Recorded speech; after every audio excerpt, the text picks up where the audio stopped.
اباؤس of life کے ناظرین خوش آمدید۔ 12 سال کا کاشف بہت شریر لڑکا تھا۔ شرارت پر وہ اکثر والدین اور دادی سے ڈانٹ کھاتا تھا۔ اس کی بہن علیزہ اس سے 1 سال بڑی تھی۔ کاشف کی پھوپھی دوسرے شہر سے اپنے بچوں شان اور فائزہ کے ساتھ ان کے گھر آئی ہوئی تھی۔ وہ دونوں بہن بھائی کاشف اور علیزہ کے ہم عمر تھے۔ ایک دن بچوں نے دادی سے کہانی سنانے کی فرمائش کی تو وہ راضی ہو گئیں۔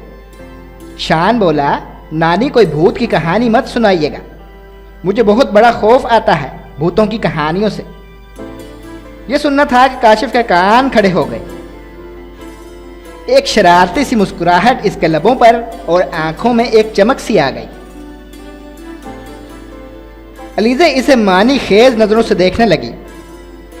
کہانی ختم ہونے کے بعد علیزہ نے کاشف سے کہا، لگتا ہے تم شان کو بھوت بن کر ڈراؤ گے۔ کاشف منہ پر انگلی رکھتے ہوئے بولا، آہستہ بولو، سچ میں بہت مزہ آئے گا۔ رات کو جب وہ سونے جائے گا تو میں اسے بھوت بن کر ڈراؤں گا، حالت دیکھنے والی ہوگی اس کی۔ تو ناظرین، رات ہو چکی تھی۔ کاشف اور شان الگ کمروں میں سو رہے تھے۔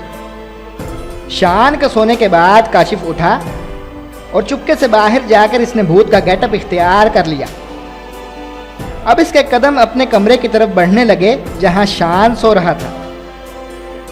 کمرے میں مدھم روشنی تھی۔ کاشف آہستہ آہستہ قدم بڑھاتا ہوا شان کی طرف بڑھ رہا تھا۔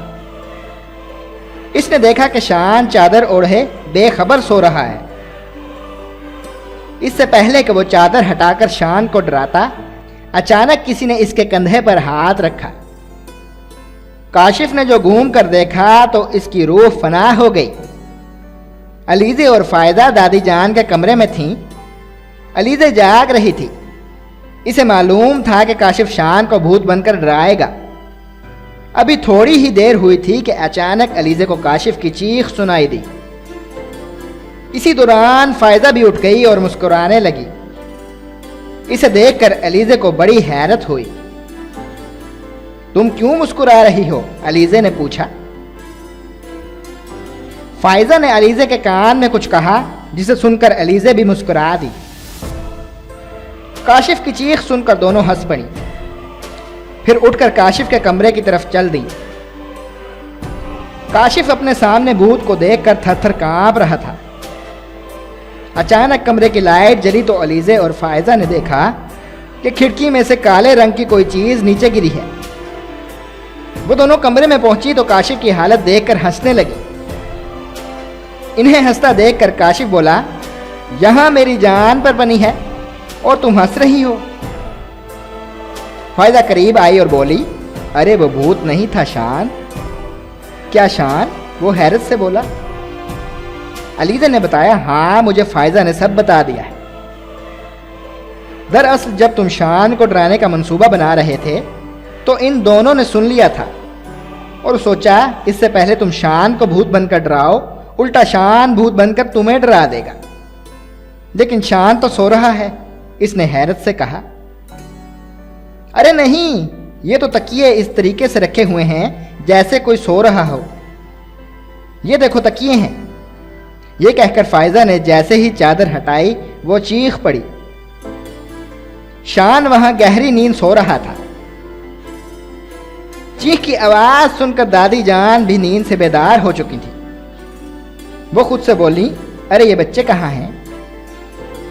چیخ بھی کاشف کے کمرے کی طرف سے آئی ہے، کچھ تو گڑبڑ ہے، جا کر دیکھتی ہوں۔